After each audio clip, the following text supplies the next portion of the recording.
الرحيم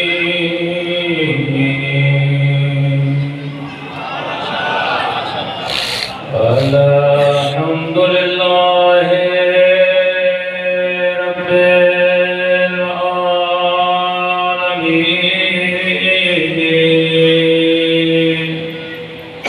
الحمد لله كما هو أهله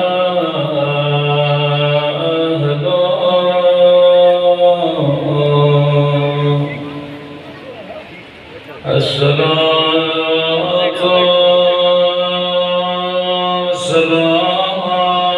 والسلام على سيد المرسلين وخاتم النبيين أبي القاسم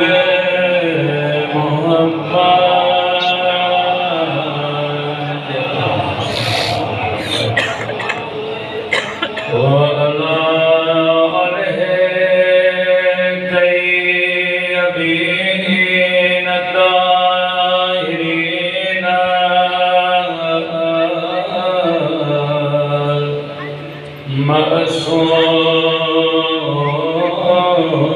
المعصومين سبح في دعاء امام زمان اللهم كل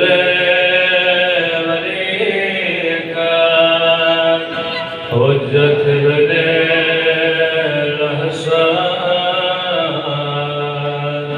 صلواتك عليه وعلى آبائه في هذه وفي كل وليان وافدا وقائدا وناصرا ودليلا وأينا حتى تسكنه أرضك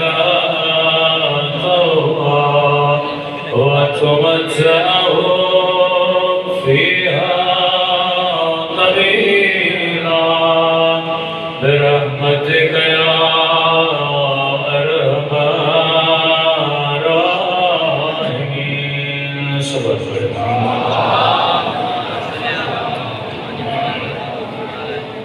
بسم الله الرحمن الرحيم رب اشرح لي صدري ويسر لي أمري واحلل عقدة من لساني يفقهوا قولي أما بعد فقد قال سبحانه وتعالى في كتابه بسم الله الرحمن الرحيم إنما وليكم الله ورسوله والذين آمنوا الذين يقيمون الصلاة ويؤتون الزكاة وهم راكعون صلوات على محمد.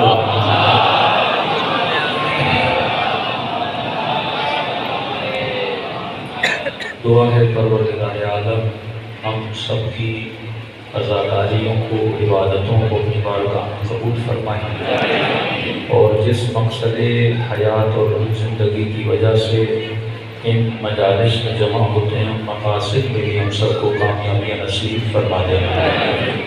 قرآن مجید کی وہ آیت جو ہر اہل بیت کے چاہنے والے بچے کو یاد ہے. ارشاد ہوا انما ولیکم اللہ، میں اللہ تمہارا ولی ہوں، ورسول میرا رسول تمہارا ولی ہے، والذین آمنوا الذین یقیمون الصلاۃ، اور تیسرا وہ تمہارا ولی ہے جو نماز کو قائم کرے اور حالت رکوع میں زکوٰۃ دیتا ہوا نظر آ جائے. 3 ولایتوں کا اعلان ہوا. جب کہا انما ولیکم اللہ، ہم سب نے کہا لا الہ الا اللہ. جب کہا والرسول، ہم سب نے کہا محمد رسول اللہ۔ اگر قرآن کی آیت رک جاتی ہماری اذانیں بھی رک جاتی۔ آج یہ کہا جا رہا ہے کہ اپنی اذانوں سے علی ولی اللہ نکال دو، تو دلیل یہ ہے کہ اگر آیت رک جاتی تو ہماری اذانیں بھی رک جاتی، آیت رک جاتی تو ہمارے کلمے بھی رک جاتے۔ آیت رکی نہیں، اس نے کہا تیسرا وہ تمہارا ولی ہے جو رکوع کی حالت میں زکوٰۃ دیتا ہوا نظر آ جائے۔ تمام تر اہل سنت نے لکھا رکوع میں زکوٰۃ بنت اسد کے بیٹے نے دی، ابو طالب کے لال نے دی، حسنین کے بابا نے دی، آپ کے اور میرے مولا نے دی۔ لہذا جب تیسری ولایت کا اعلان ہوا تو ہم سب نے کہا علی اور قرآن کی فصاحت و بلاغت کا عالم یہ ہے کہ ناگا دشمن یہ کہنے لگا اگر علی کی ولایت کا اعلان کرنا تھا تو خدا علی کا نام بتا دیتا۔ یہ کیوں کہا کہ تیسرا وہ ہے جو حالت رکوع میں زکوٰۃ دیتا ہوا نظر آ جائے؟ تو یہی فصاحت قرآن ہے۔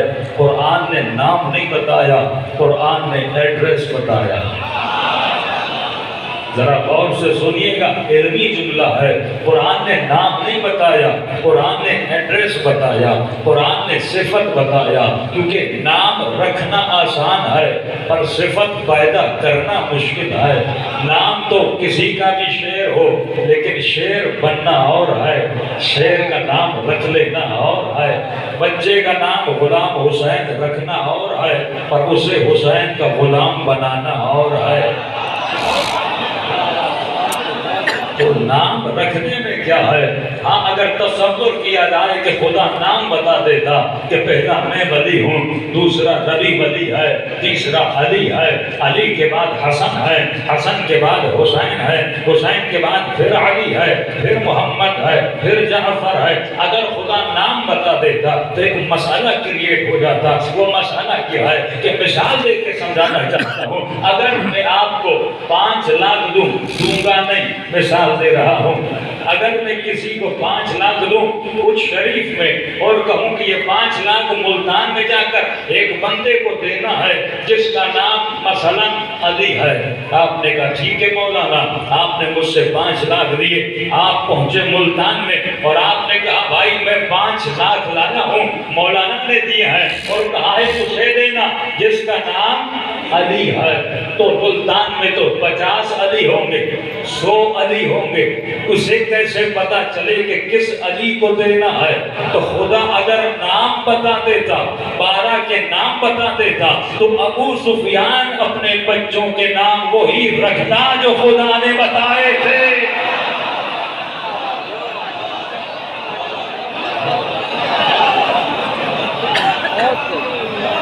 جب تم دکھائے ہوئے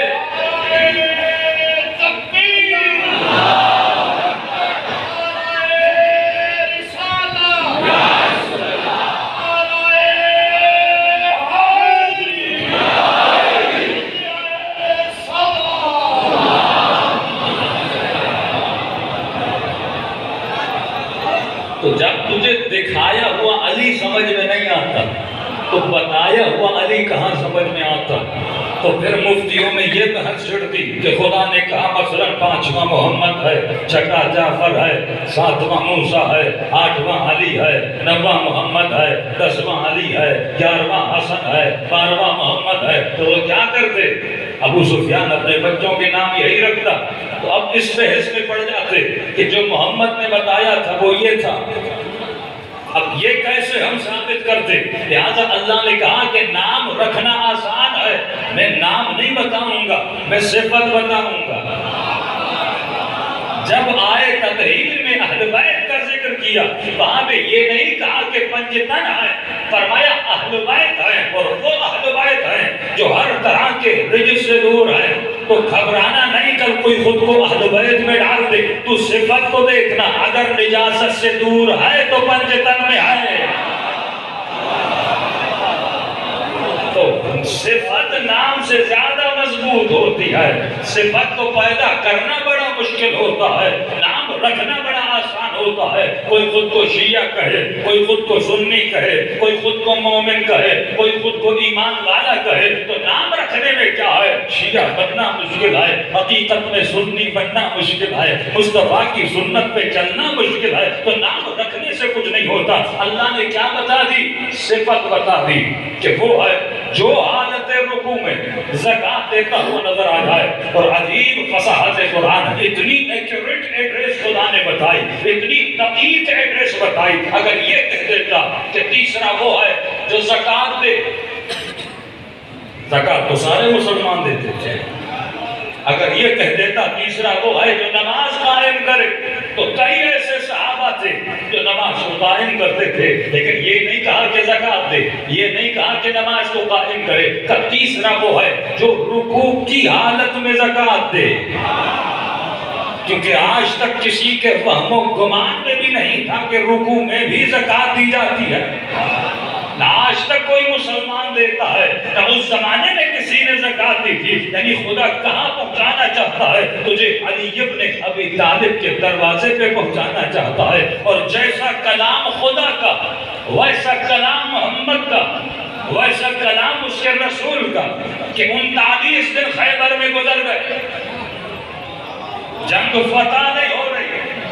کبھی مسلمان یہاں بھاگے، کبھی مسلمان وہاں بھاگے، اور رات کو اعلان کیا کہ غداً لآتین رعیتاً رجلاً کرارا غیر فرارا.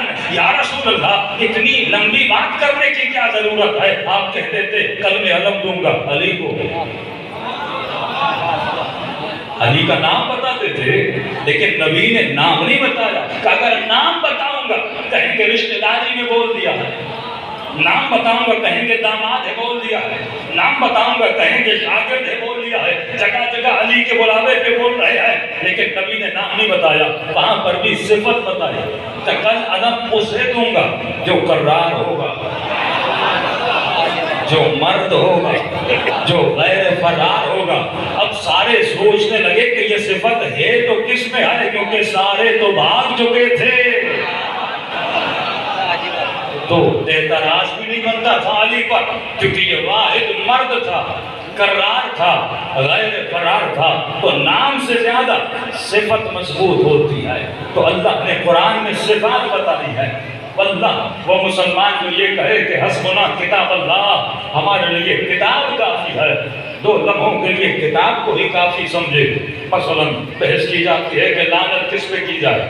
میں کہتا ہوں قرآن میں تقریباً خدا نے 40-41 مرتبہ لعنتیں کی ہیں. خدا نے لعنتیں کی ہیں.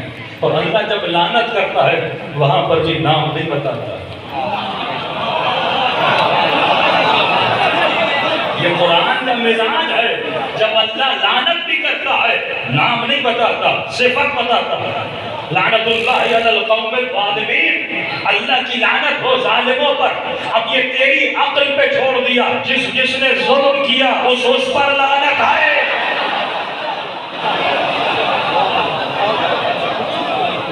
تو مسلمان ہے، ذرا قرآن سے سوچ، ذرا کلام خدا سے سوچ. خدا صفت بتاتا ہے. مثلا کبھی کہتا ہے جھوٹوں پہ لعنت، کبھی کہتا ہے برے القاب دینے والوں پہ لعنت، کبھی کہتا ہے تہمت لگانے والوں پر لعنت. اب یہ تیرا کام ہے جا کر سوچے کہ تاریخ میں 70 سال ممبروں سے کس نے تہمتیں لگائی تھی، کس نے جھوٹ بولے تھے. تو قرآن تجھے ایڈریس دیتا ہے، بندہ ڈھونڈنا تیرا کام ہے. قرآن بندے نہیں بتاتا، قرآن تجھے ایڈریس بتاتا ہے. تو یہ دیکھ قرآن اب متقیوں کی جب بات آئی تو اللہ متقیوں کی صفات بتاتا ہے. مومنوں کی جب بات آئی مومنوں کی صفات بتاتا ہے. پورے قرآن میں کسی صحابی کا نام نہیں لیتا، کسی امام کا نام نہیں لیتا. اللہ صفات بتاتا ہے. اور یہ فیصلہ مسلمان کے عقل پہ چھوڑتا ہے کہ میں صفت بتا رہا ہوں، تو تاریخ کو پڑھ اور جا کے وہاں پہ پرکھ وہ کون تھے جن کے اندر متقیوں کی صفات موجود تھی، وہ کون تھے جن کے اندر لعنت والی صفات موجود تھی. تو جب مسلمان تعصب سے ہٹ کر تاریخ کے اوراق میں دیکھے گا تو اسے لعنت والے بھی مل جائیں گے، رحمت والے بھی مل جائیں گے. یہ فیصلہ تیری عقل پر ہے. ہاں قرآن پڑھ، یہ کتاب پروردگار عالم، یہ کتاب ہدایت ہے، یہ زندگی گزارنے کی کتاب ہے. لیکن افسوس سے مسلمان کو اتنا ٹائم کہاں کہ قرآن پڑھے.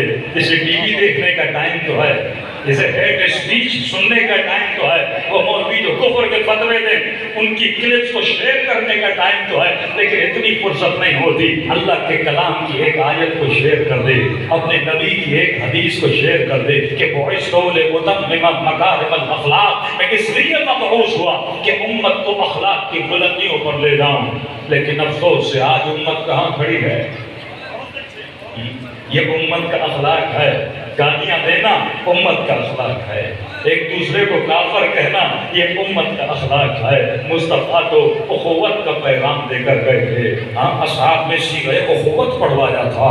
جب مکے والے مدینے پہنچے ان لوگوں کو کہا کہ جن کے پاس گھر نہیں ہے اپنے گھروں میں ان کو جگہ دو. جو قاتل کو معاف کرنا سکھائے، جس نے جناب حمزہ کو بدن کو چیرا تھا، جگر کو نکالا تھا، رسول نے اس حبشی کو بھی معاف کر دیا تھا. کیونکہ یہ اخلاق رسول ہے جو معافی مانگ کر آتا ہے مصطفیٰ اسے سینے سے لگاتے ہیں. لیکن قرآن کہتا ہے جس میں شیطان والی اکڑ ہوتی ہے اس پہ اللہ کی بھی لعنت ہوتی ہے، اس کے رسول کی بھی لعنت ہوتی ہے. صلوات پڑھے محمد والے.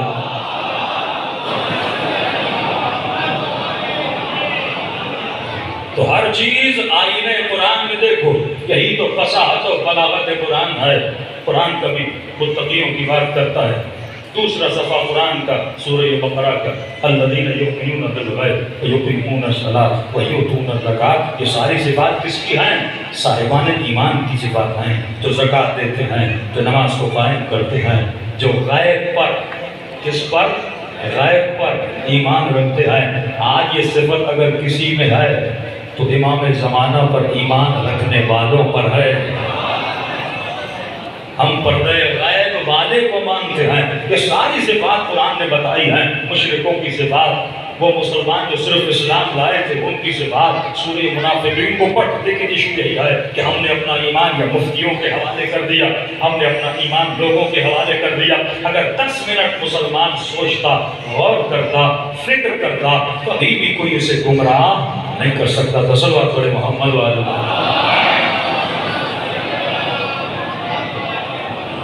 تو کہا انما ولیکم اللہ، میں اللہ تمہارا ولی ہوں. ہم سب نے کہا لا الہ الا اللہ. ورسول، میرا رسول تمہارا ولی ہے. ہم سب نے کہا محمد رسول اللہ. تیسرا وہ ولی ہے جو رکوع کی حالت میں زکوٰۃ دیتا ہوا نظر آ جائے. ہم سب نے کہا علی ولی اللہ. دوسری آیت اطیعوا اللہ وَأَطِيعُوا الرَّسُولِ. جگہ جگہ تین ولایتیں، تین اطاعتیں. اللہ کی اطاعت کر، بالکل اس کے برابر میں کہا رسول کی اطاعت کر، اور بالکل اس کے برابر میں کہا وَأُولِي الْأَمْرِ مِنْكُمْ. کس کی اطاعت کر؟ اولِ الامر کی اطاعت کر. یہاں پر بھی نام نہیں بتایا.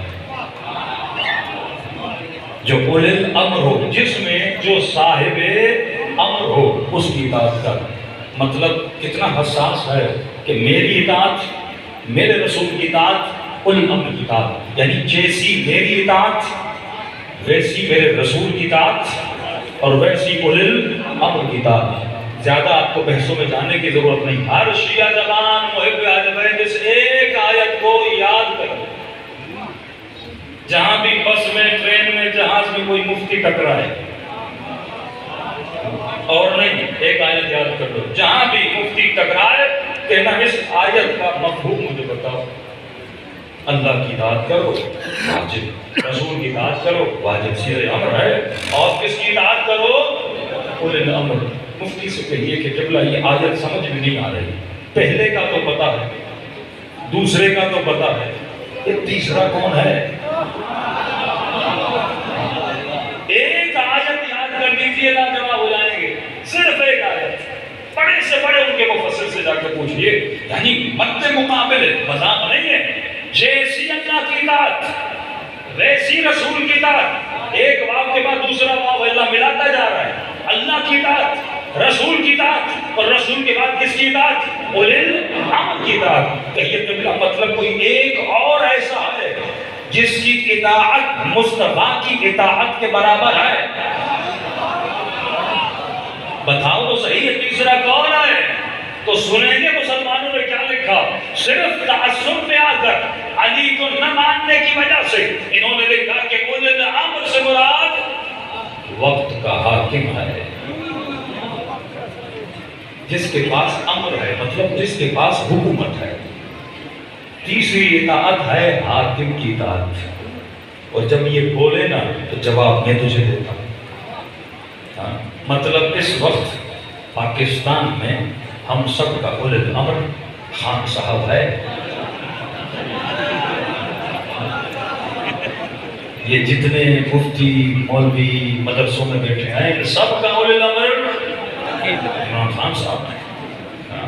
تو کہیے جملہ جو اولی الامر ہوتا ہے تو ظاہر رسول نبی اللہ اولی الامر ہے نا، تو یہ جو اولی الامر ہوتا ہے وہ جو کرے وہ میرے لیے سنت بھی ہے نا، کیونکہ اولی الامر ہے، اس کی اطاعت مجھ پہ واجب ہے۔ وہ جو کرے اس کا جیسا حلیہ ہو ویسا میرا بھی تو ہونا چاہیے نا۔ تو کہیے مفتی صاحب تیری اتنی داڑھی اس کی تو ہے ہی نہیں، تو آج کے بعد حلیہ بھی ایسا رکھو جیسے تیرے اولی الامر کا ہے۔ یہ پاکستان کی تاریخ کے اوراق میں لکھا ہے کہ جب مشرف نے لال مسجد پہ حملہ کیا ہے، مسجد کے مولوی کو کہا تھا تو نے لکھا کہ وقت کا حاکم اولی الامر ہے، مجھے اولی الامر کہتا بھی ہے پھر مجھ سے لڑتا بھی ہے۔ تبھی پاکستان کا ہر مسلمان اپنی زکوٰۃ کسے دیتا ہے؟ حکومت کو دیتا ہے۔ زکوٰۃ اولی الامر کو دی جاتی ہے نا۔ ہاں، صرف ایک فرقہ ہے جو اپنی زکوٰتیں حکومت کو نہیں دیتا، جو نائب امام کو دیتا ہے، کیونکہ ہمارا اولی الامر پردہ غیب پہ بیٹھا ہوا ہے۔ ہم نے حکومتوں کو اولی الامر نہیں بنایا تو مسلمان پھنس جاتا ہے، کبھی اس کا اولی الامر بن سلمان بنتا ہے، کبھی اس کا اولی الامر یزید بنتا ہے۔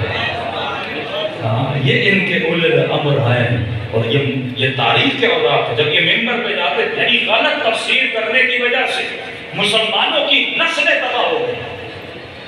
اگر یہ غلط تفسیر نہ ہوتی آج مسلمان سرفخر سے بلند کر کے عالم اسلام میں چلتے، لیکن ایک غلط تفسیر کی وجہ سے ہر حاکم جب ممبر پر بیٹھتا تھا مولوی کو کہتا تھا تو نے خود لکھا کہ اولی الامر میں ہوں، اور خود کو امیر المومنین کہلواتا تھا، اپنے مخالف کو قتل کرواتا تھا۔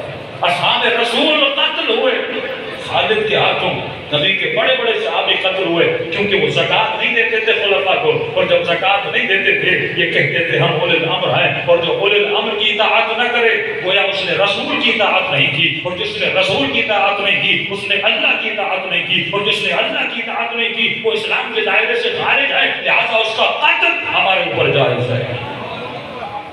اس نظریے کے بنیاد پر چلو تمہارے نظریے کو ہم نے 3 خلافتوں تک مان لیا کہ پہلا بھی اولی الامر تھا، دوسرے بھی اولی الامر تھے، تیسرے بھی اولی الامر تھے، لیکن یہ نظریہ چوتھی خلافت پہ کیوں رک گیا؟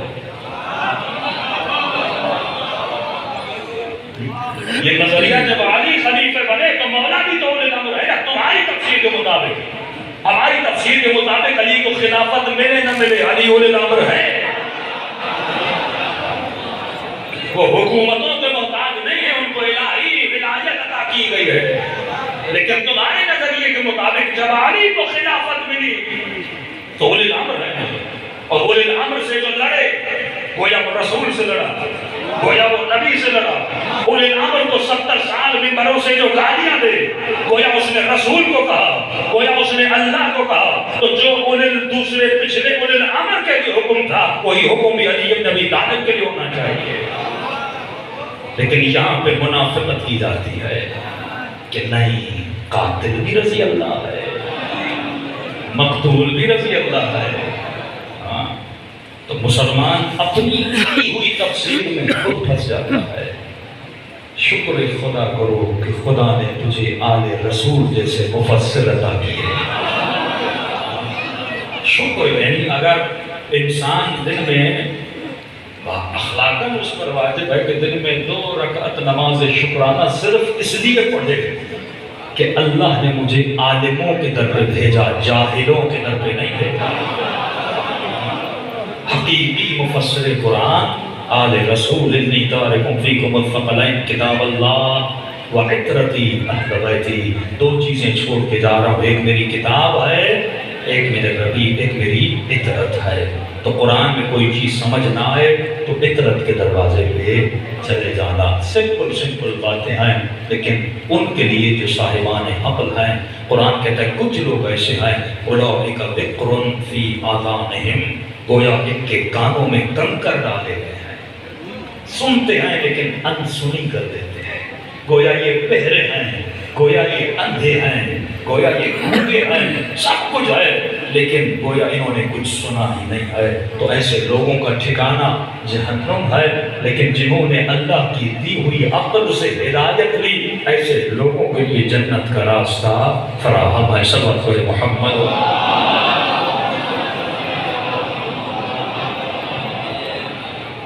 تو یہ تو تھوڑی سی گفتگو تھی حالات حاضرہ پر، اب آتے ہیں اپنے اوپر۔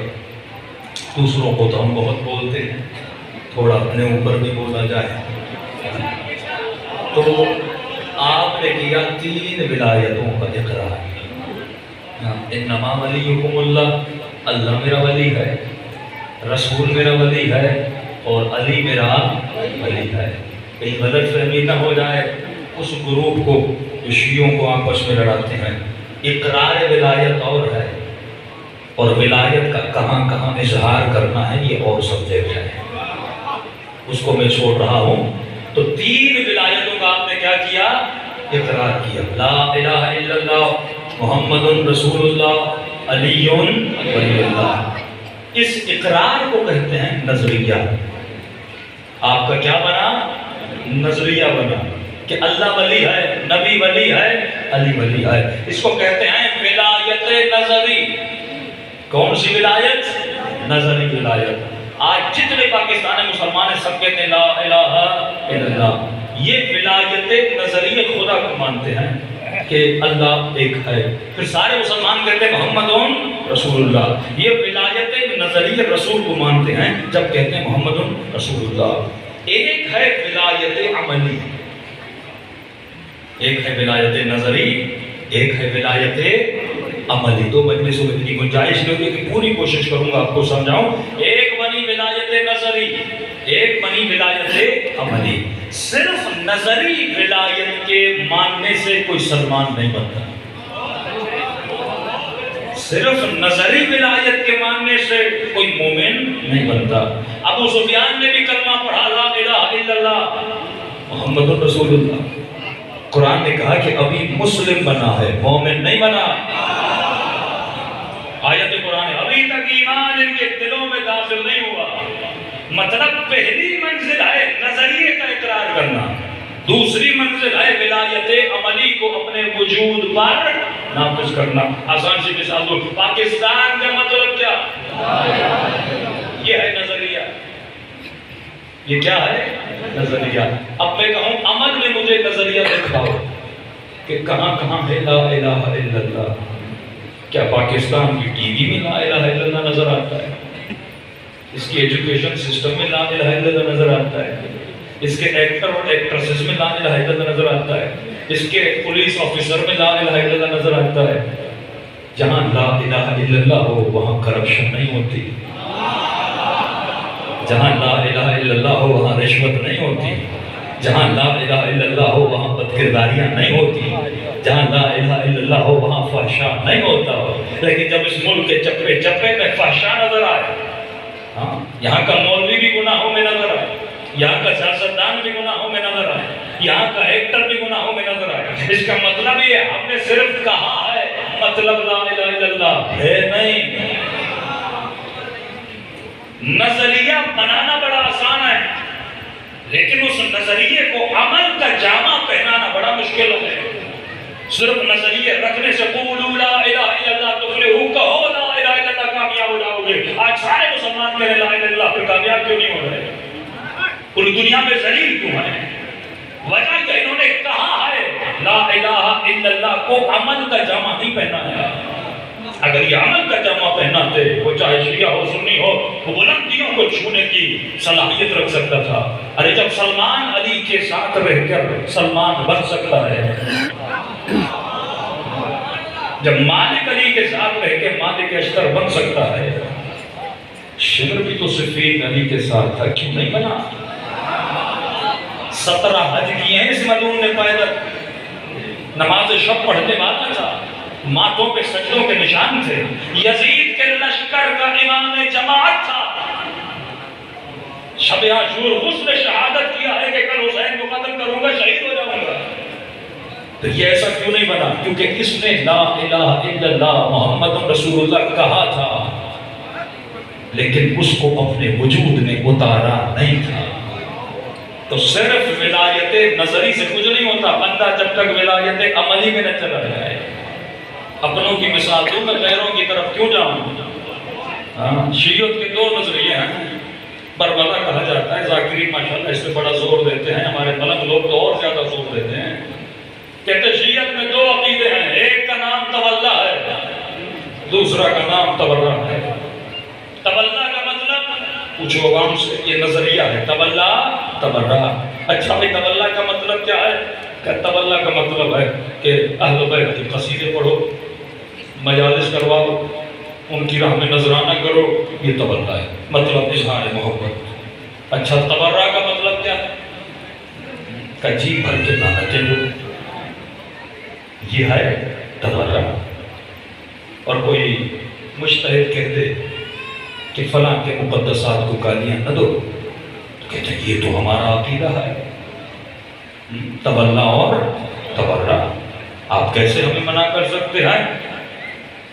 یعنی آپ کہتے ہیں ہم ان کے دشمنوں پہ لعنت نہ بھیجیں. مسئلہ کہاں ہے؟ مسئلہ یہ ہے کہ اس نے نہ تبرہ کو سمجھا ہے نہ تولا کو سمجھا ہے.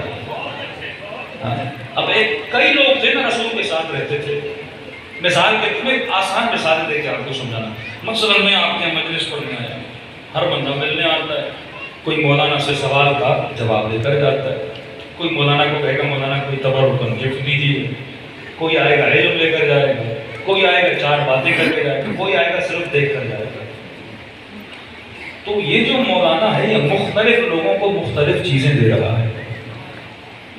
ایک وقت میں مختلف چیزیں آپ ایک بندے سے لے سکتے ہیں، فیض لے سکتے ہیں.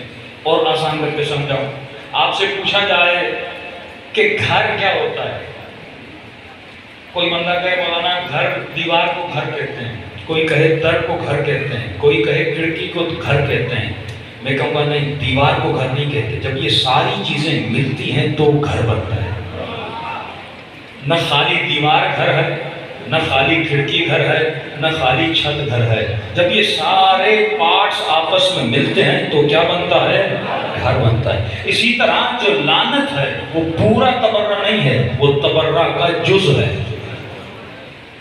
تبرہ کا حصہ ہے، چھوٹا سا حصہ ہے تبرہ کا. تبرہ ایک بہت بڑا مفہوم ہے. جب وہ مفہوم پورا ہوتا ہے تب مومن تبرہ کرنے کی صلاحیت پاتا ہے. مثال اور دوں، آپ گھر میں سالن بنا رہے ہیں. اب کوئی کہے گا کہ آلو سالن ہے، نمک سالن ہے، گھی سالن ہے. کہیں گے نہیں، جب نمک گھی آلو پیاز یہ سارے ملتے ہیں تو سالن بنتا ہے. لیکن ایک بندہ کہے نہیں بس مرچی سالن ہے. میں کہوں گا نہیں، مرچی کبھی کم بھی کی جاتی ہے، کبھی زیادہ بھی کی جاتی ہے. تو جو لعنت ہے نا اس کی مثال مرچی والی ہے، کیونکہ مرچی کھانے سے بھی بندے کو تکلیف، لعنت بھیجنے سے بھی بعض کو تکلیف ہوتی ہے. تو مرچی کبھی کم کی جاتی ہے، کبھی زیادہ کی جاتی ہے. مرچی کو سالن نہیں کہا جاتا جب تک کمپلیٹ چیزیں نہ ہوں. اب آپ کہیں گے مولانا پھر تبرہ کمپلیٹ ہوتا کیسے؟ ایک اور مثال، ایک جگہ پہ گئے جہاں پہ ملنگ بیٹھے تھے. اچھے ملنگ بھی ہوتے ہیں اور کچھ راہ سے بھٹکے ہوئے ملنگ بھی ہوتے ہیں. ہم نے دیکھا کہ علی علی لگا ہوا تھا، محفل مدح علی تھی، اور ایک ملنگ نے سگریٹ لی ہے. دیکھا اس میں چرس بھی تھا، اس نے عجیب قسم کا سوٹا بھی مارا. اور مارنے کے بعد جب ہوش اڑا تو اس نے کہا کہ یزید پر لعنت۔ میں پریشان ہو اسے کہنے لگا کہ اوپر سے یزید بھی پریشان ہوگا، بندہ میری پارٹی کا ہے۔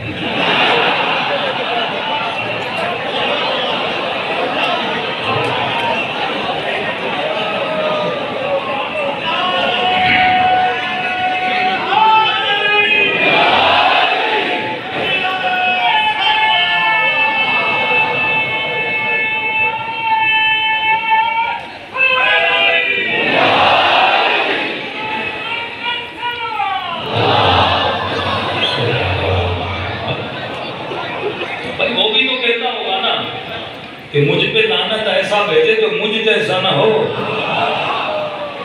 نشہ وہ بھی کرتا تھا، نشہ وہ بھی کر رہا ہے، تو یہ لعنت کیسے؟ اب یار آپ کے گاؤں کا ایک مشہور چور ہو، ڈیلی چوریاں کرتا ہو، پولیس نے 10 بار اسے پکڑا ہو، اور آپ کے ایک دن گھر آ جائے اور آپ کا یار کل میرا موبائل فلاں بندے نے چرا لیا، وہ بولے بڑا لعنتی ہے، چوری کر رہا ہے، تو آپ تعجب نہیں کرو گے تو بھی تو چوری کرتا ہے، تجھے کیسا کہ تو چور پر لعنت بھیجتے؟ تو اسے تبرہ سمجھ میں نہیں آئی۔ تبرہ کا مطلب یہ ہے جیسا یزید تھا ویسا تو نہ بن۔ تولا کا مطلب یہ ہے جیسے حسین تھے ویسا تو بن۔ اور یہ میرے جملے نہیں، میرے مولا حسین کے جملے ہیں، مثلی لا یبایع مثل یزید، حسین جیسا یزید جیسے کی بیعت نہیں کرے گا۔ جیسے کا مطلب یہ ہے جو جو عادتیں یزید میں تھی وہ حسینیوں میں نہیں ہوتی۔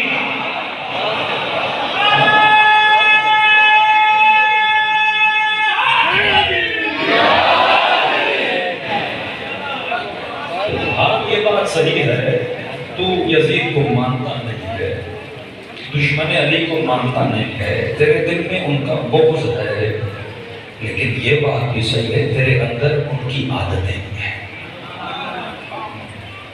تو اور آسان کر کے جوانوں اور بچوں کے لیے، ماؤں کے لیے، اپنے بچوں کو اس طرح سمجھاؤ گھر میں جا کر، بچہ ایسے نہیں سمجھے گا جب تک پریکٹیکلی سمجھاؤ کہ نہیں۔ بچے نے صرف حسین کا نام سنا اور بچے نے صرف یزید کا نام سنا، کہتے سلام پر حسین اور لعنت پر یزید، لیکن اسے بتاؤ کہ تو صحیح یزید ہے کیا؟ اسے بتاؤ تو صحیح کہ حسین ہے کیا؟ ہم رشتہ داروں کی بنیادوں پہ امام حسین کو نہیں مانتے، ہم کردار کی وجہ سے۔ فطرت انسان ہے، انسان کمال سے محبت کرتا ہے، جہاں پرفیکشن اور کمال ہو انسان محبت کرتا ہے، اچھی آواز، اچھا چہرہ، اچھا منظر، جہاں جہاں یہ چیزیں نظر آتی ہیں انسان اس کے پیچھے لگ جاتا ہے۔ اسی طرح جب ہمیں کمال اہل بیت میں نظر آیا تو ہم اہل بیت کے در پہ چلے گئے۔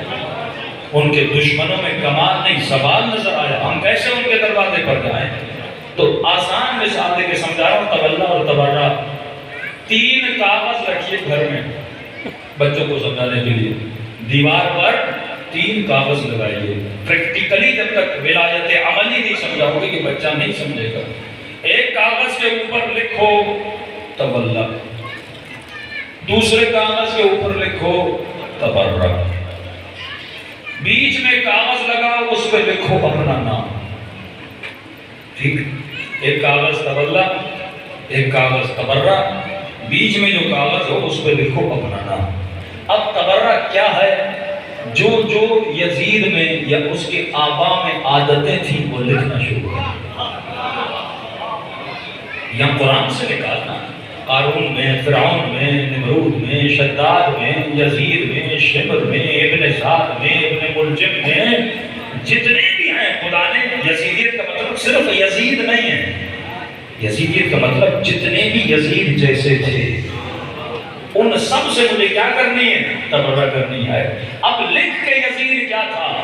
یزید ظالم تھا، یزید نشہ کرتا تھا، یزید نماز نہیں پڑھتا تھا، یزید یتیموں پہ ظلم کرتا تھا، ہاں یہ ساری صفات لکھنا شروع کر، یہ بنے گا تبرہ کا چارٹ۔ اب ایک اور کاغذ بنا تولا کا، اس پہ لکھ کہ تولا کیا ہے، حسین کیا تھے، علی کیا تھے، لکھ کہ سخاوت تولا ہے، احسان تولا ہے، اخلاق کا اچھا ہونا تولا ہے، رات کے اندھیروں میں یتیموں کو کھانا کھلانا تولا ہے، فقیر پروری تولا ہے، زین العابدین عبادت گزار بننا تولا ہے، سید الساجدین سجدے کرنا تولا ہے، جعفر الساجد سچائی کو پالنا تولا ہے۔ یہ ساری صفات جو تمہارے ائمہ کی ہیں، انبیاء کی ہیں، اولیاء کی ہیں، انہیں لکھنا شروع کر دے۔ اب بیچ میں کاغذ لگا اپنے نام کا اور اب چیک کرنا شروع کر، تیرے اندر کتنی یزیدی صفات ہے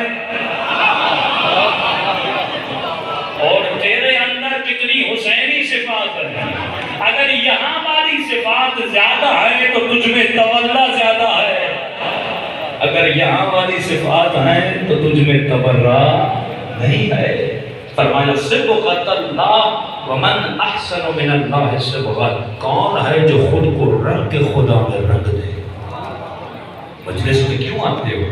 تاکہ تجھے رنگ حسین ملے، رنگ ملے ان کا، اور جب رنگ مل جاتا ہے نا تو وہ خود کہتے ہیں سلمان منا اہل البیت۔ سید نہیں تھا، بنو ہاشم نہیں تھا، لیکن فرمایا ہم اہل بیت میں سے ہے، کیونکہ جب دنیا سلمان کو دیکھتی ہے دنیا کو سلمان یاد نہیں آتا، علی یاد آتا تھا۔ تو اپنے وجود میں رنگ اہل بیت رنگ دے۔ مفاہیم کو سمجھنے کی کوشش کریے۔ تبرہ کا مطلب یہ ہے جو اس میں عادتیں تھیں اس سے دوری کر۔ تبرہ دوری کا نام ہے، تولا قرب کا نام ہے۔ جو حسین میں عادتیں تھیں وہ عادتیں اپنے وجود میں قریب کر، اور جو یزید میں عادتیں تھیں وہ عادتیں اپنے وجود سے کیا کر، دور کرنے کی کوشش کر۔ اور اگر دور نہیں کر پا رہا تو حسین کی مجلس میں آ۔ یہ مجلسیں زندگیاں بدل دیتی ہیں، یہ مجلسیں لوگوں کو نمازی بنا دیتی ہیں، یہ مجلسیں لوگوں کو جنت کا راستہ دکھاتی ہیں، یہ مجلسیں لوگوں کو غر بناتی ہیں، کیونکہ مجلسوں میں حسین کا نام آتا ہے، اور جہاں حسین کا نام ہو ہر وہ حلال کھانے والا بندہ جس کے شکم میں حلال کا لقمہ ہے، یقیناً اس کے دل پر حسین کی باتوں کا اثر ہوتا ہے۔ صلوات پڑھے محمد محمد واجب سر جاؤ۔ تو دو باتیں یاد رکھیے، کل کی مجلس میں ریپیٹ نہیں کروں گا، اتنا ٹائم نہیں ہوتا۔ تو ایک بنی ولایت نظری، ایک بنی ولایت عملی۔ عملی ولایت پہ ممبر سے گفتگو نہیں ہوتی، صرف نظری ولایت، صرف نظریہ بیان کیا جاتا ہے ممبر سے، لیکن یہ نہیں بتایا جاتا اس ولایت کو عملی طور پر اپنے وجود پہ کیسے نافذ کروں۔ اور آج فائدے بتا رہا ہوں، کل اس کے طریقے بتاؤں گا۔ اور جب ولایت عملی انسان میں آ جاتی ہے، خدا انسان کو ایک انعام عطا کرتا ہے۔ وہ انعام یہ ہے کہ خدا اس بندے کو کرامت دیتا ہے۔ کیا دیتا ہے؟ کرامت۔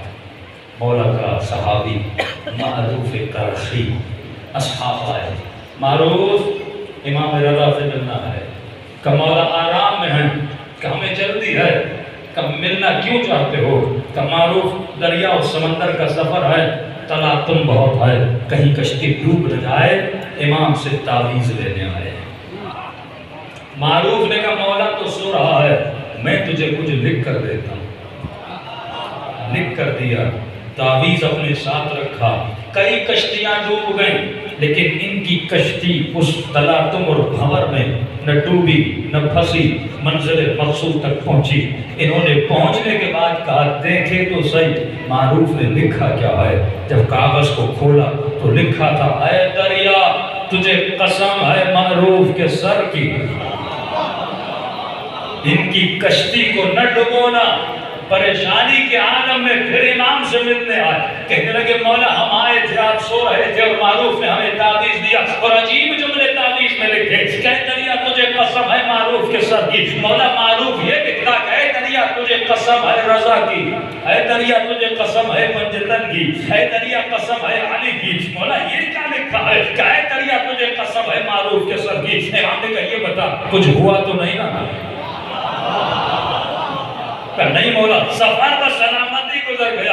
امام نے معروف کو بلایا کہ معروف یہ تو نے کیا لکھا ہے؟ تیرے سر میں ایسا کیا تھا کہ دریا نے ان کی کشتی کو نہیں ڈبویا؟ کہ مولا دریا کی مجال تھی کہ ان کی کشتی کو ڈبوتا. ارے جو سر اتنے سالوں سے رضا کے در کی غلامی کرے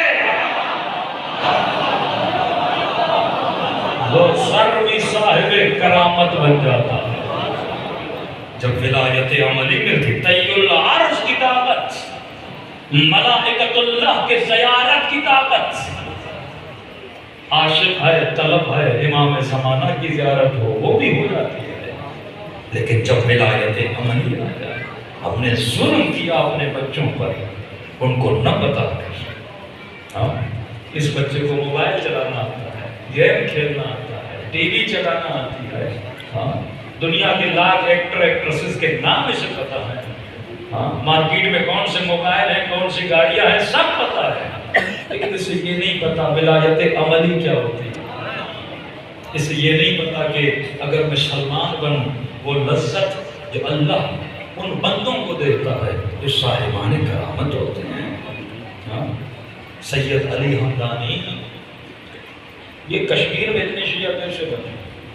گلگت بلتستان کے اتنے شیعہ پہاڑوں میں بیٹھے اور شیعہ کیسے بنے؟ یہ صاحبان کرامت اولیاء اللہ تھے جو صرف علی علی کرتے نہیں تھے، علی جیسے جلوے دکھاتے بھی تھے. اس کا اثر زیادہ ہوتا ہے. سید وہاں پر گئے تو اس وقت بڑے بڑے وہاں پر ان کے پنڈت وغیرہ تھے، ریاضتیں کرنے والے، ان کے پاس بھی کچھ کمالات تھے. سید علی حمدانی جب پہنچے، مقبوضہ کشمیر میں ان کی قبر ہے، بڑے بڑے عارف. آج کل یونیورسٹیز میں عرفان اسلامی ان کی بکس پڑھائی جاتی. آج بھی ان کی پرانی کتابیں کراچی لائبریری میں موجود ہیں. یا آپ یہی دیکھیں کہ سندھ میں یا جنوبی پنجاب میں، تو سندھ میں اسپیشلی آپ کو ہر 4-5 گھر کے بعد ایک گھر وہ نظر آتا ہے جس میں علم ہے.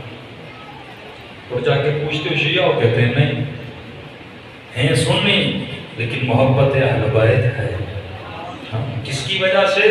وہاں پہ جو اولیاء آئے، قلندر جیسی شخصیتیں، شاہ عبد اللطیف جیسی شخصیتیں، یہاں کی جنوبی پنجاب کے بھی بڑے بڑے جو اولیاء اللہ آئے، کیونکہ وہ صاحبان کرامت تھے. اور کرامت کا اثر لاکھ تبلیغ سے زیادہ ہوتا ہے. تبلیغ کرامت دکھاتے تھے، ساتھ میں تبلیغ بھی کرتے تھے، اس دھرتی میں محبت اہل بیت کو پھیلا دیتے تھے. تو یہ بھی وہاں پر گئے. سید علی حمدانی، کافی لوگ کشمیر میں آپ کے گلگت بلتستان میں اتنے شیعہ ہیں، فرماتے سید علی حمدانی اس وقت وضو کر رہے تھے. وہاں پر وہ اپنے ایک بہت بڑے مرشد کو لے کر آئے، کہنے لگے یہ ہمارا مرشد ہے اور صاحب کرامت ہے. سید نے کچھ نہیں بولا، وضو کرتے رہے. انہوں نے کہا کہ آپ کرامت دکھائیے تاکہ شیعوں کے مولوی کو بھی پتہ چلے کہ ہمارے پاس کتنی کرامت ہے. اس بندے نے کرامت دکھائی اور زمین سے پرواز کرنے لگا. 4-5 فیٹ ہوا میں کھڑا ہو گیا. سید علی حمدانی نے یہ منظر دیکھا اور کہا کہ سید اب تو بھی کچھ دکھا.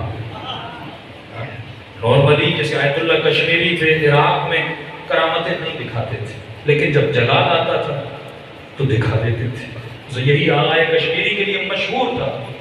مجتہدین کو کہتے تھے آپ اتنی کرامتیں نہ دکھائیں کہیں لوگ آپ کو ولی ماننا نہ شروع ہو جائیں. لیکن کیونکہ صفت جلال ان میں تھی، ایک بندہ روز آیا، سید رسول کے پاس علم غیب نہیں، علی کے پاس علم غیب نہیں، اولیاء کے پاس علم غیب نہیں. روز سمجھاتے، روز دلیلیں دیتے، روز آیتیں پڑھتے، حدیثیں سناتے، لیکن یہ مانتا ہی کہ مجھے نہیں سمجھ آ رہا کہ رسول کے پاس یا ائمہ کے پاس علم غیب تھا. ایک مرتبہ سید کشمیری کو جلال آیا، کہا میں تجھے بتاؤں کل تو کہاں گیا تھا، میں تجھے بتاؤں تم نے فلاں عمر میں کون سا کام کیا تھا. جب سید نے بتانا شروع کیا، ہاتھ جوڑ کے کھڑا ہوئے. سید کہا کہ جب میرے پاس یہ کرامت ہے تو میرے مولا کے پاس کیا ہوگا، میرے رسول کے پاس. یہ قطرے ولایت آپ بھی لے سکتے ہیں. بندے کی 50 سال زندگی گزر جائے، ابھی تک اس نے رسول کی زیارت نہ کی ہو، کسی ملائک کی زیارت نہ کی ہو، یہ کمی ہے میری ولایت میں. اگر تم جاگتے نہیں دیکھ سکتے تو سوتے وقت انسان دیکھ سکتا ہے نا. میری روح کی پرواز اتنی بلند ہونی چاہیے تاکہ میرے ایمان میں، یقین میں اضافہ ہو جائے. دیکھوں گا تو یقین ہوگا نا. تو سید علی حمدانی کہتا ہے یہ ہوا میں معلق تھا. کہا کہ آپ بھی کچھ دکھائیے. کہتے سید نے وضو کیا, سر کا مسح کیا, جب پاؤں کا مسح کرنا چاہا تو جوتی اتاری, پاؤں کا مسح کیا. سید نے جوتی کو اشارہ کیا, جوتی نے اڑنا شروع کیا. اتنی اڑی جو ہوا میں معلق تھا. کہتے سید نے پھر اشارہ کیا, اتنا اس ملعون کے سر پہ لگی, اتنا لگی, وہ زمین پہ آ کر گر گیا. جلال میں آ کر کہا یہ طاقت تو علی کے نوکر کی جوتی میں ہے. اگر کوئی صاحب ولایت بن جائے, ولایت تکوینی یہ خدا بندوں کو درجات, یہ درجہ انسانیت ہے. کھانا کھانا, پانی پینا, شادی کرنا, یہ لذت لینا, یہ تو حیوانی لذتیں ہیں. گدھا بھی نکاح کی لذت لیتا ہے, گدھا بھی کھاتا ہے, گدھا بھی پیتا ہے, وہ بھی چلتا ہے, گھومتا ہے, پھرتا ہے. فرمایا زندگی گزارنا شرف نہیں ہے, کمال نہیں ہے. زندگی تو دنیا میں ایک مچھر بھی آ کے گزار کے جاتا ہے, زندگی تو ایک کتا بھی آ کے گزار کے جاتا ہے, زندگی تو ایک گدھا بھی آ کے گزار کے جاتا ہے. فرمایا دنیا میں آنا, جینا اور جی کے چلے جانا یہ کمال نہیں ہے کہ تو فلاں ڈیٹ میں پیدا ہوا تھا اور فلاں تاریخ میں مر گیا تھا اور تم نے اتنا مال و دولت بنایا تھا, یا تم نے اتنا کام کیا تھا, یا تم نے اتنے بچے پیدا کیے تھے. فرمایا زندگی گزارنا کمال نہیں ہے, زندگی تو ایک حیوان بھی گزار کے جاتا ہے. کمال یہ ہے ایسی زندگی گزار کے جا جیسی حسین زندگی گزار کر گئے,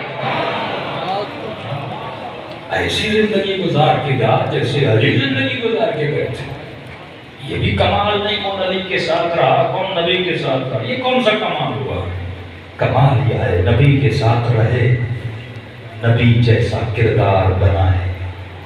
علی کے ساتھ رہے, علی جیسا کردار بنائے. تو فرمایا مجلسوں میں آؤ, خود کو رنگ کے اہل بیت میں رنگ دو. اور یہ کب ہوگا؟ جب ولایت عملی ہوگی. کل انشاءاللہ بتائیں گے یہ ولایت عملی کیسے حاصل کی جاتی ہے. تقریباً 9 درجات ہیں, 9 درجات ہیں. ایک ایک درجے کو پار کرتے جاؤ گے. جب 90 پر پہنچو گے اور اس کے بعد جب قرآن پڑھو گے, دعا کرو گے, نعت علی کہو گے, السلام علی الحسین کہو گے, تو کبھی کبھی کانوں کے پردے ہٹ بھی جائیں گے اور جواب میں حسین کا آواز بھی سنا. کئی واقعات ایک مجلس میں گنجائش نہیں. ہماری دادی مرحوم زیادہ پڑھی لکھی نہیں تھی, لیکن اہل بیت پہ بڑا عقیدہ تھا. ایران آئی 90s میں, جناب معصومہ قم کی زیارت ہو گئی. جب واپس آئیں تو ہمارے چچا نے ان کو کہا مزہ کہ زیارت کر کے آئی. کہتی ہاں, لیکن بی بی کو سلام کیا, کہاں کا جواب ملا, کا جواب بھی ملتا ہے, کہاں جواب تو ملتا ہے, سلام کا جواب واجب ہے. اچھا انہوں نے تو مذاق کی, یہ پوری رات روتی رہی, میں نے سلام کیا مجھے جواب نہیں ملا. اگلے دن زیارت کر کے آئی تو خوش خوش. پوچھا کہ آپ خوش کیوں ہیں؟ کہ آج میں نے سلام کیا مجھے جواب بھی ملا. انسان کا اگر عقیدہ پختہ ہو, اس کے اندر ولایت اہل بیت ہو, تو اہل بیت کے جلوے دکھاتے ہیں. لاکھوں لوگ جاتے ہیں, کچھ کو زیارت ہوتی ہے, کوئی معجزے دیکھتے ہیں, کئیوں کو شفا ملتی ہے, لیکن کئی خالی ہاتھ ہو کر آ جاتے ہیں. معرفت کی کمی ہے. کبھی ہم کربلا جاتے ہیں, کیا مانگتے ہیں؟ لیکن یہ معرفت کی کمی ہے نا. ایک کہتا ہے مولا بیوی نہیں شادی کرو, کوئی کہتا ہے مولا چھوٹا گھر ہے 2 کمرے والا دے دو, کوئی کہتا ہے مولا گاڑی چھوٹی ہے بڑی دے دو. تو عجیب معرفت کی کمی ہے. یہ چیزیں تو دنیا دار لوگ بھی تجھے دے سکتے ہیں. حسین سے حسین کو مانگ, علی سے علی کو مانگ, حسین سے جنت مانگ, اپنی معرفت مانگ, سید الساجدین کے سجدے مانگ, عباس سے وفا مانگ, ادب مانگ. جب تک یہ چیزیں نہیں ہوں گی, کچھ فارملٹیز ہیں, کچھ حقیقتیں ہیں. اب ہر مومن چھت پر حضرت عباس کا علم لگا رہے تھے، لیکن اس گھر کی چھت کے نیچے عباس والا ادب نہ ہو، کیا فائدہ علم کا؟ اتنا مجمع سننے آئے، حسین کی مجلس سنے، گریا کرے، اتنا ظلم ہوا حدوائر پر، اور یہی جماعت جب گھر آئے تو باپ سے بے ادبی کرے، ماں سے بے ادبی کرے، واللہ یہ مجلس قبول نہیں ہے، مجلس رسم کا نام نہیں ہے، مجلس عبادت کا نام ہے۔ عبادت میں شرط ہوتی ہے، قید ہوتی ہے، قیود ہوتی ہے۔ ذرا دیکھو ہور اگر ہور بنا تو ادب کی وجہ سے، اگر ہور میں ادب نہ ہوتا، اگر ہور میں حیا نہ ہوتا، حسین کبھی بھی سینے سے نہ لگاتے۔ تو اگر تیرے اندر حیا اور ادب نہ ہوگا، اگر کسی نے ماں باپ سے احترامی کی ہے، والدین کا سایہ رحمت والا ہوتا ہے۔ حسین کی مجلس سنو، مسائل در دل ٹوٹے تو کہو مولا آج کے بعد بے ادبی نہیں کروں گا، اور فوراً گھر جاؤ تو ماں کے قدموں کا بوسہ لینا، باپ کے ہاتھوں کا بوسہ لینا، پھر دیکھنا تمہاری زندگی میں کتنی رحمتیں آ جاتی ہیں۔ گھر کو ایسا بناؤ جیسا سیدہ کا گھر تھا، مجمع ایسے بناؤ جیسے کربلا کا مجمع تھا۔ ہم جب تک ایسے نہیں بنتے تب تک ولایت عملی ہمارے گھروں میں نہیں آتی۔ فرمایا بہترین صفت جو ایک ولائی بندے کے اندر ہونی چاہیے وہ ہے صفت ادب۔ علی کے اور بھی بیٹے ہیں لیکن عباس کی انہیں ادب کی، اور بہترین ادب ہے ادب فاطمہ الزہرا، بی بی کا ادب، بی بی کا حیا۔ فرماتے ہیں بی بی کے جو دو بیٹے ہیں نا، حسن و حسین، دونوں اماموں کی حسرت تھی پوری زندگی۔ جب کوئی سیدہ کا احترام کرتا تھا تو مولا حسن بھی بڑی دعا دیتے تھے، امام حسین بھی بڑی دعا دیتے تھے۔ راز ہے نا، حر کے حر بننے کا راز کیا تھا؟ راز یہ تھا کہ امام نے اس کی ماں کو بھی جملہ بولا، حر بول سکتا تھا، کون روکتا تھا، لیکن حر نے سیدہ فاطمہ کا ادب کیا۔ اتنے خوش ہوتے تھے یہاں تک کہ چند اصحاب ہیں جن کا سر امام حسین نے گود لیا، جن میں سے ایک حر ہے، اور یہ جملہ کہا، حر تجھ سے میری ماں زہرا راضی۔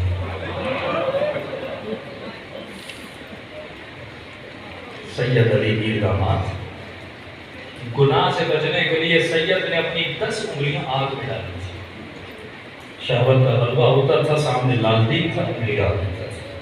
بادشاہ نے بلایا کہ سید جوان، دنیا گناہ کے لیے ترستی ہے اور تم نے انگلیاں جلا دی، وہ کون سی چیز ہے جو تجھے گناہ سے روکتی ہے؟ سید کہتا ہے بادشاہ سلامت، جب شیطان کا غلبہ ہوتا ہے نا تو یہ سوچتا ہوں کہ سید گناہ کرو گے، میں نے حدیث پڑھی ہوئی ہے قیامت کے دن انبیاء اولیاء ائمہ کھڑے ہوں گے اور ایک ناقے پہ ایک بی بی کو لایا جائے، جس بی بی کے ایک ہاتھ میں حسین کا خون بھرا گلتا ہوگا، دوسرے ہاتھ میں حسن کے جگر کے ٹکڑے ہوں گے۔ کہ بادشاہ جب گناہ کرنا چاہتا ہوں یہ سوچتا ہوں اگر قیامت میں میری دادی نے پوچھ لیا کہ تو سید تھا، تو میرا تھا، تو میرے لیے کیا گناہ لے کر آیا ہے؟ دنیا نے زہرا کو تکلیفیں دی، تو مجھے خوشیاں دیتا، تو میرا کیسا بیٹا ہے، تو نے میرے دل کو دکھایا ہے۔ کہتا ہے جب بیوی کا سوچتا ہوں نا اپنی دادی کا، مجھ سے گناہ نہیں ہوتا۔ ادب، یہ ادب جس بھی بندے کے دل میں ہونا وہ فرض سے اچھ پہ چلا جاتا ہے۔ اگر عالم ہو، مولوی ہو، مفتی ہو، ادب نہ ہو کوئی فائدہ نہیں۔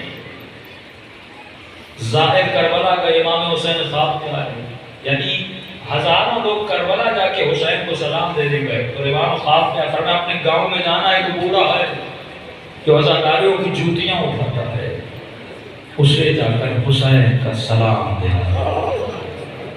جب تو ادب کرتا ہے نا اس محفل کا، اس مجلس کا، حضور خدا کا، ماں کا، باپ کا، بہن کا، بھائی کا، تو یہ ادب تجھے چھوٹی چھوٹے ادب تمہیں بہت بڑا ادب بناتے ہیں، اور چھوٹی چھوٹی بے ادبیاں تجھے بہت بڑا بے ادب بناتے ہیں۔ اگر تو باپ اور ماں کا ادب نہیں کر پا رہا، کل حسین کا ادب بھی نہیں کر پائے گا۔ ابتدا گھروں سے ہوتی ہے، پھر جا کے ولایت کے درجے کو سمجھ میں بندہ آتا ہے۔ تو فرمایا ہور ہور بنا ادب کی وجہ سے، اور جس چیز نے سب سے زیادہ میرے آقا کو تکلیف دی وہ بے ادبی ہے۔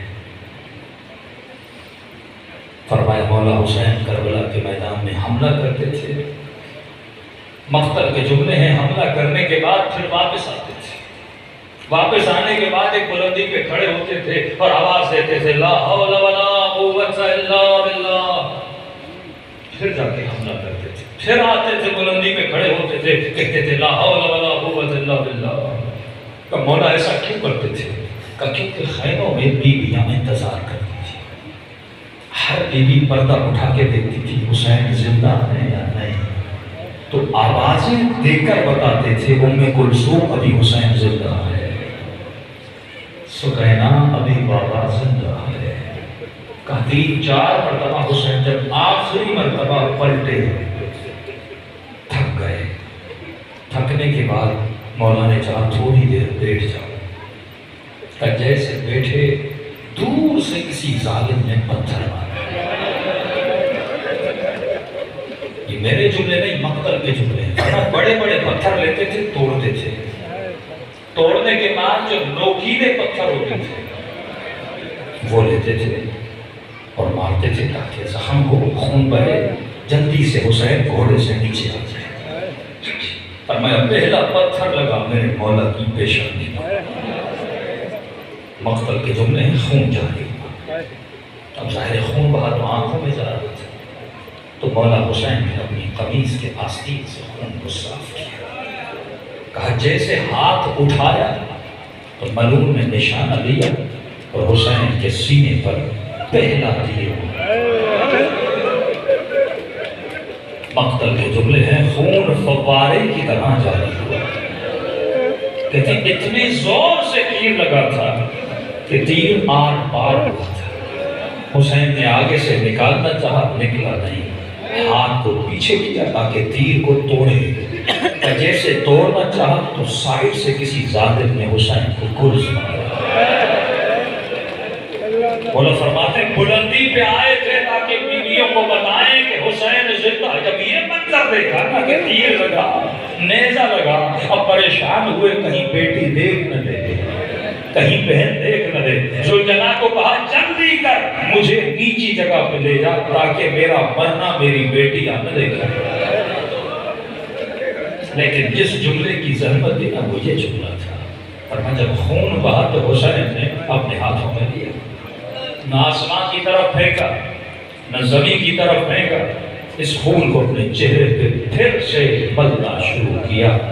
اس وقت ایک جملہ کہا، عجیب ہے یہ جملہ، کربلا میں میرے اہل سنت کے بھائی یہ حسین کا جملہ ہے، تاریخ شیعوں نے نہیں لکھی، تاریخ سنیوں نے لکھی ہے۔ فرمایا جیسے چلو میں خون لیا، خون لینے کے بعد چہرے پر ملا، پہلا جملہ یہ کہا کہ نانا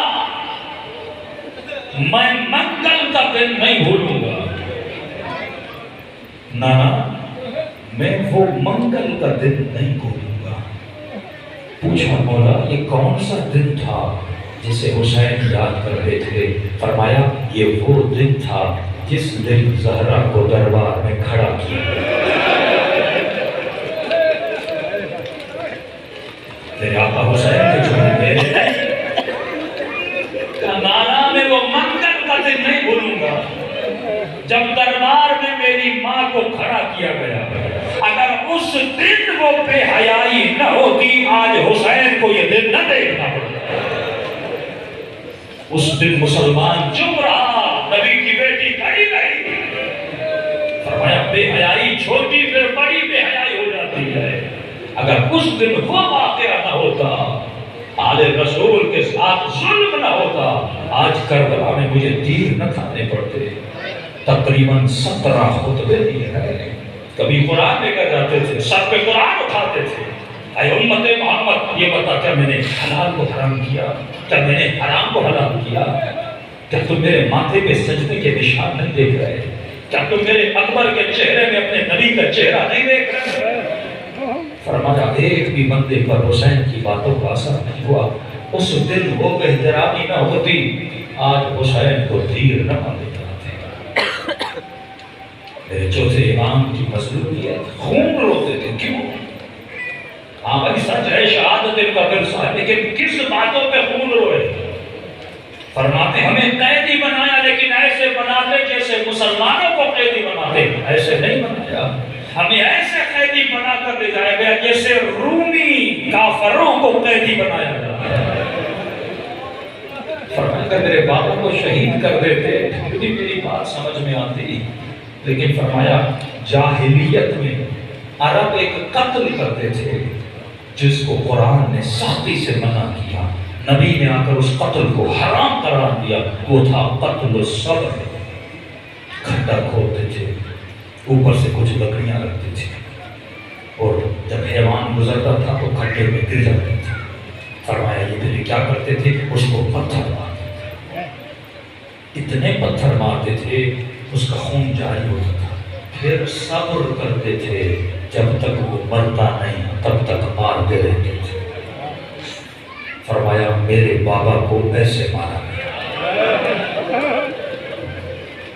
بار بار خیمے کا پردہ اٹھاتے تھے امام سجاد، کبھی دیکھتے تھے اکبر گھوڑے سے گر رہے ہیں، اصحاب کے جانا چاہتے تھے، زینب روک لیتی تھی۔ فرمایا بابا جب نیچی جگہ پر تھے اتنے پتھر مارے گئے، لیکن حسین کتنے کریم تھے، یہ روایت میں اس لیے پڑھتا ہوں کم پڑھی جاتی ہے۔ معرفت بڑھاؤ، اہل بیت کی محبت بڑھاؤ۔ خیمے میں آئے، ایسا امام کسی کو ملا، فرمایا بہن زینب کرتا دو۔ بھائی کون سا کرتا دو؟ فرمایا جو سب سے پرانا ہو۔ بھائی پرانا کرتا کیوں؟ کہا میں ان عربوں کو جانتا ہوں، یہ میرے مارنے کے بعد میرے بدن سے ہر چیز اتار ہے، ایسا کرتا جو اتنا پرانا ہو کہ کوئی اس کرتے کو اتارے بھی، رغبت نہ ہو کسی کی۔ نئی چیز ہوتی ہے بندہ پسند کرتا ہے، پرانی چیز یہ بھی زینب نے ڈھونڈ ڈھونڈ کے بھائی کو پرانا کر دیا۔ اس کے بعد حسین نے خنجر نکالا، کرتے کو پھاڑنا شروع کیا۔ کہ بھائی پھاڑ کیوں رہے ہو؟ کہ شاید کوئی یہ بھی اتار دے، تھکا ہوا ہوگا تو کون اتار دے؟ یہاں تک تو سب نے سنا نا، اگلا جملہ سننا جو کبھی نہیں سنا ہوگا، مقتل کا جملہ۔ فرمایا بہن زینب مجھے وہ قمیص دو، رنگ مجھے یاد نہیں ہے، مجھے وہ قمیص دو غالباً جس کا پیلا رنگ ہے۔ تو بھائی پھٹا ہوا کرتا پہنا، پھر قمیص لے رہے ہو جس کا رنگ پیلا ہے، نئی سی قمیص وہ مجھے دو پہنی۔ کہ حسین یہ کیوں پہن رہے ہو؟ فرمایا جو کرتا اتارنے آئے میں نہیں چاہتا خالی ہاتھ جائے۔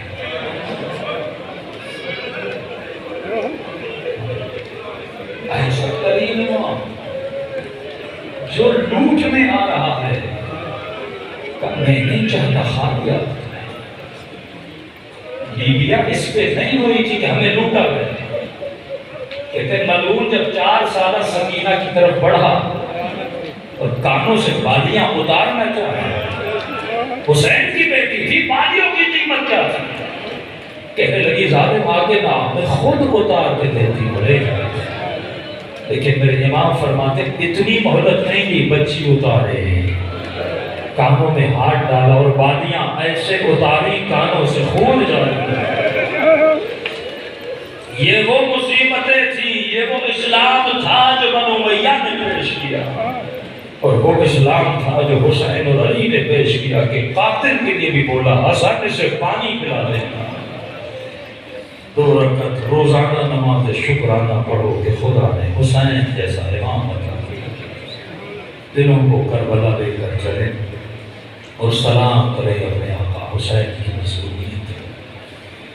السلام علی حسین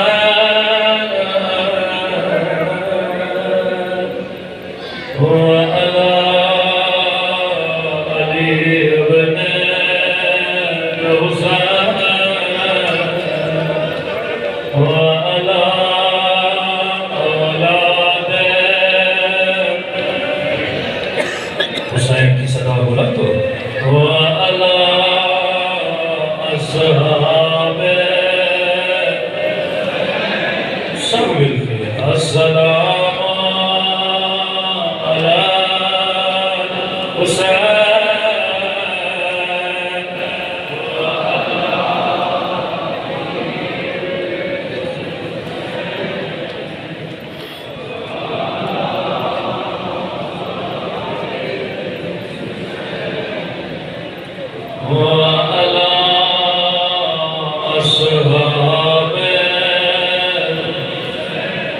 حسین کی صداقتیں گونجنی چاہیے سب مل کے السلام علی حسین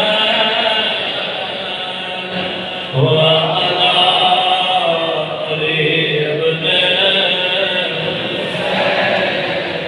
وعلی اولاد حسین وعلی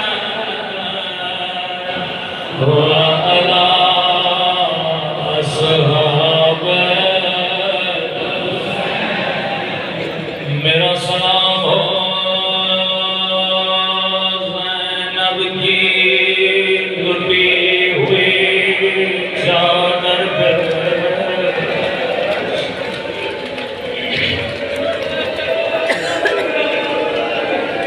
آواز میری ہے پر سلام امام زمانہ کے ہے میرے سلام نہیں امام زمانہ کے ساتھ فرمایا میرا سلام ان زخمی رخساروں پہ جن کا رنگ بدل رہا کبھی ظالم کے تماچوں نے رنگ نیلا کیا کبھی ظالم کے تماچوں نے رنگ کالا کیا رسول خدا کا فرمان ہے مسلمانوں کبھی حیوان کو بھی منہ پہ نہ مار کر انہوں نے حسین کی بچی کو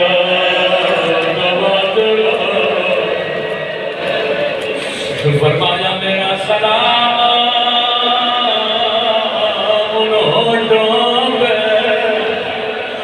جن پہ ظالم چھڑے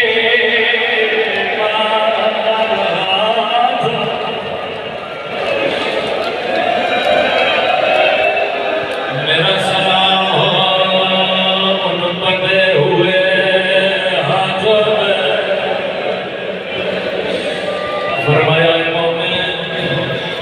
سن کے برداشت نہیں کرتا میں ہر روز نماز عصر کے بعد اپنے دادا حسین کا خون بھرا کرتا دیکھتا